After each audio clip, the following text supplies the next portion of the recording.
Alors la question qu'on me pose trop souvent est celle de savoir comment réaliser le plein emploi. Aujourd'hui, le constat que nous faisons, c'est que des diplômés en master vendent des beignets à la criée dans la rue pour survivre au Cameroun, lorsqu'ils ne font simplement pas de la moto-taxi ou des call-box, faute de mieux. Alors je me pose toujours la question de savoir pourquoi un pays qui a grandement besoin de la matière grise, qui est la matière première inépuisable de développement, peut accepter un tel gaspillage du capital financier dépensé et du capital humain accumulé au cours de nombreuses années d'études. Mais pourquoi? Alors c'est pourquoi le premier objectif de notre politique monétaire sera le plein emploi. Concrètement, cela veut dire que nous allons mettre la finance au service de la formation et de la production. Donc, à l'horizon de 2 plans quinquennaux dirigés par l'ADP, 70% de notre système de formation scolaire, universitaire et d'apprentissage sera directement orienté sur l'employabilité, c'est-à-dire technique et professionnelle. Et nous nous engageons à créer un fonds perpétuel pour les études qui permettra à ceux qui veulent se former d'emprunter de l'argent à des banques à de très faibles taux, de financer leurs études pour rembourser avec leurs revenus de leur emploi le moment venu. Donc le fonds perpétuel pour les études sera complété avec une politique généreuse de bourse de l'enseignement secondaire jusqu'à l'université. Donc dans cette perspective, nous allons reprendre de manière volontariste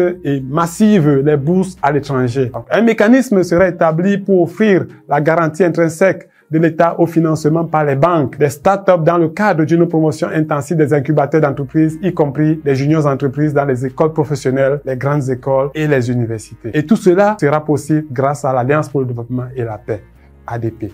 Venez militer avec nous.